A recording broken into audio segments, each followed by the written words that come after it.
The moment the words left Lee Finnegan's lips, the hush that fell over the hospital corridor was so thick you could almost hear the collective gasp of every soul present. "I'm sorry, but we've lost her." Luna Nozawa's name seemed to hang in the sterile air like a death knell, and for a heartbeat, no one moved. Steffi Forrester's breath caught in her throat. Finn's stoic facade cracked. Hope Logan and Carter Walton exchanged horrified glances, and the attending nurses and doctors froze in stunned disbelief.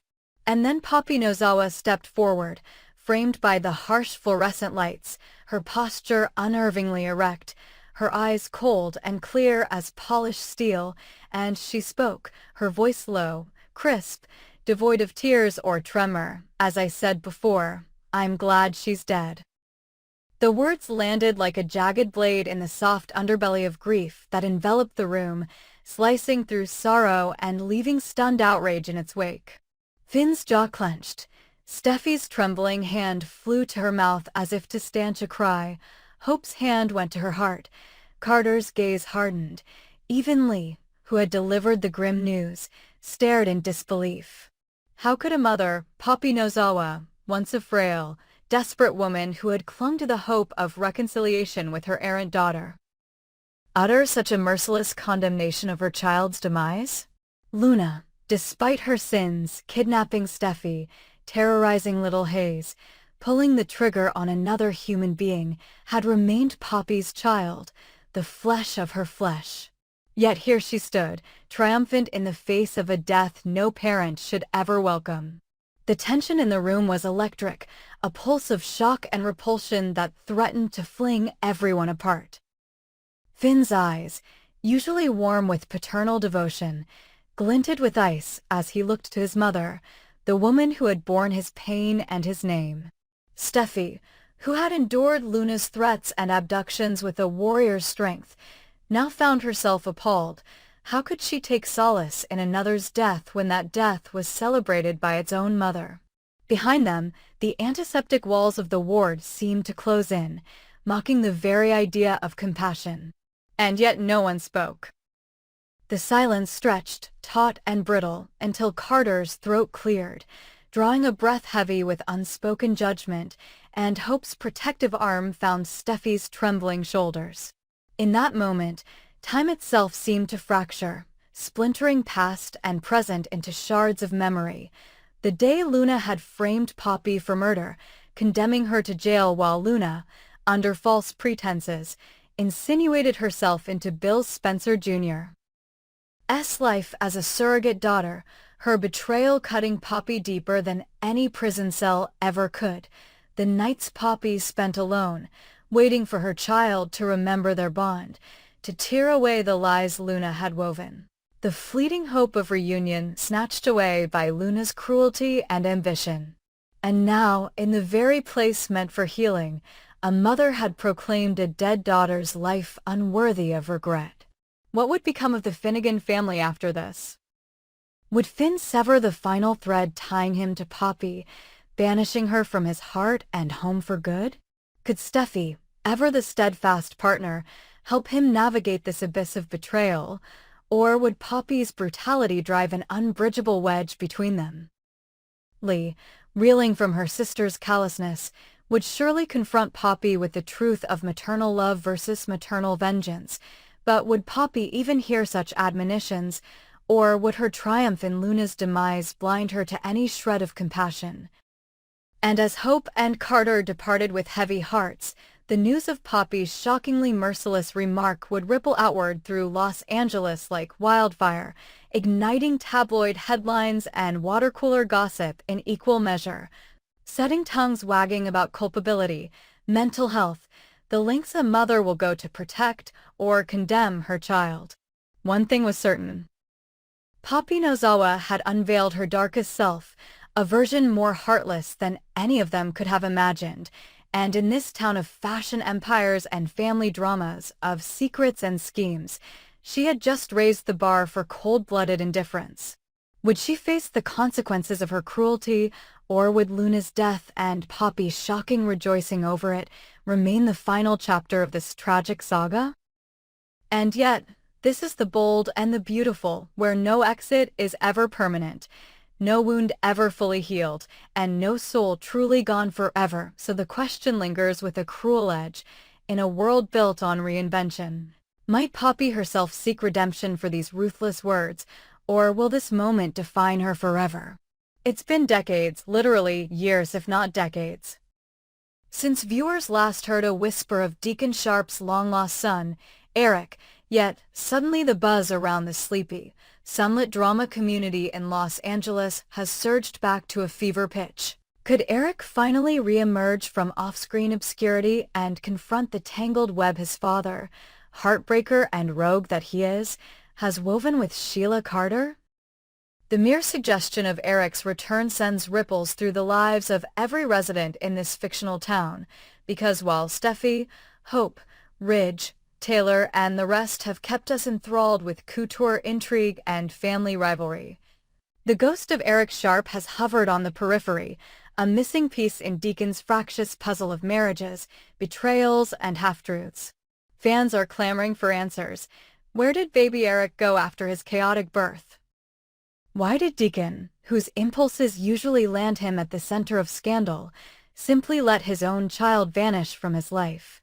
And now, as rumors swirl of Eric's imminent arrival, they wonder how he'll reckon with the man who abandoned him, and, even more, how he'll process Deacon's subsequent marriage to Sheila, the ex-con whose dark charisma upended every conventional moral code on this show.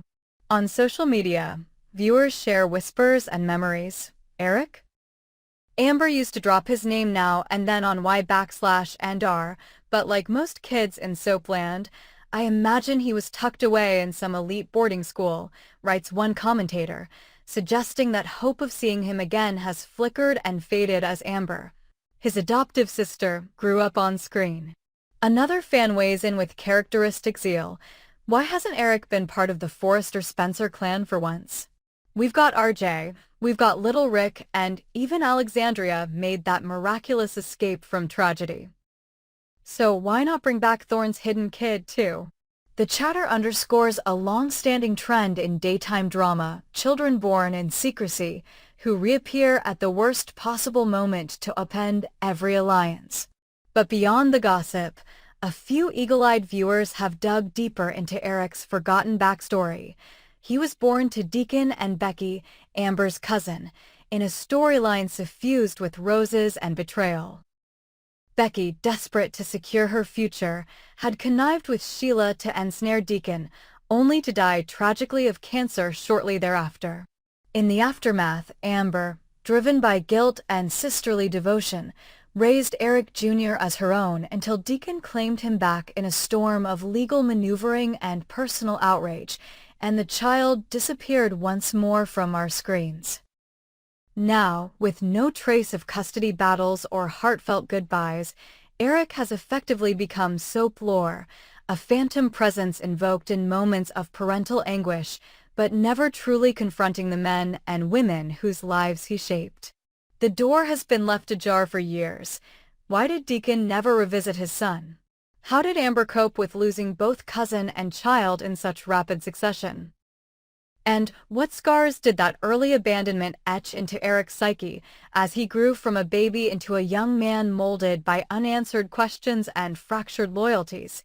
This narrative goldmine has lain dormant, and the prospect of Eric stepping back into Deacon's world, only to find him wed to Sheila, the architect of so much chaos, offers an irresistible dramatic opportunity.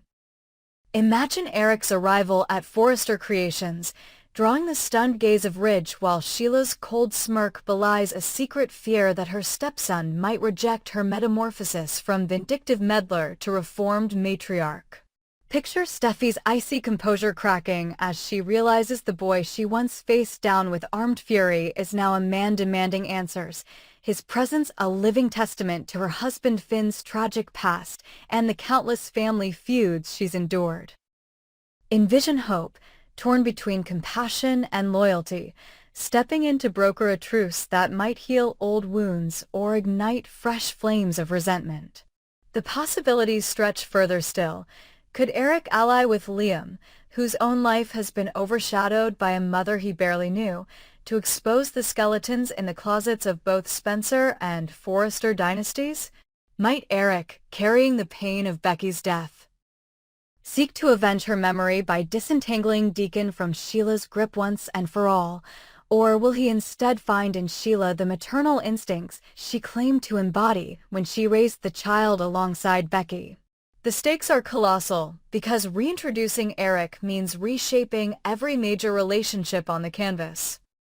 Deacon's roguish bravado will be stripped bare by paternal guilt. Sheila's carefully polished redemption will face the ultimate moral litmus test, and the entire community will watch as the sins of the past are summoned back to the surface by the son the town thought lost forever. And while the writers at CBS have yet to committing to script, fans have already laid the groundwork for speculation in comment threads and spoiler sites. One viewer nails the tone perfectly. Eric Jr. was supposed to be the heir of Deacon, but the show forgot him faster than a pair of last season's couture pumps. If they bring him back, they'd better not fumble the ball again. Another adds, "This is our chance for a redemption arc or a revenge arc. Either angle will be gold." Eric's been in exile while his dad played house with Sheila and connived around the Spencer women. Time for him to crash the party. Amidst this clamor, the prospect of Eric's return represents more than just a nostalgic nod to soap history. It's a rare chance to craft a truly intergenerational saga that binds together the legacies of Becky, Amber, Deacon, Sheila, and the sprawling network of alliances that define the show. The undercurrent of betrayal, Becky's tragic demise, Amber's reluctant guardianship, Deacon's legal reclamation, lingers like a festering wound, ready to be reopened by the presence of the son whose very existence underscores the series' central themes of family, forgiveness, and the perilous tightrope between love and vengeance. As the fictional streets of Los Angeles prepare for this seismic shockwave, one question looms larger than all the rest. Will Eric Sharp emerge as the prodigal son who demands accountability, or as a vengeful heir who uses his insider knowledge to dismantle the life his father built with Sheila? Perhaps he will arrive at the Forrester courtyard under the guise of a fashion investor, his true identity hidden behind a tailored suit, only to reveal himself at the climactic moment of a couture gala, forcing his parents and stepmother to confront the legacy they tried to erase. Or maybe he'll slip in quietly, a lost brother reuniting with Amber in a clandestine hospital corridor, his emotional reunion with his adoptive sister serving as a counterpoint to the explosive confrontation awaiting Deacon and Sheila. Whatever shape his reappearance takes, one thing is certain: Eric's story will shake the foundations of the bold and the beautiful in a way no wedding, no paternity secret, no corporate takeover ever could. For in a world where every character's past can be rewritten and every relationship is defined by the specter of betrayal, the return of a child once buried by lies offers a raw, unfiltered mirror to the heart of the show. That beneath the glossy veneer of runway elegance and boardroom power lies a primal yearning for love, acceptance, and the chance to rewrite the mistakes of the past. And when Eric Sharp finally steps into the light, his footsteps will echo through every hallway of the Forrester and Spencer legacies, reminding us all that in the bold and beautiful tapestry of family, no thread is ever truly lost, and no secret can stay hidden forever.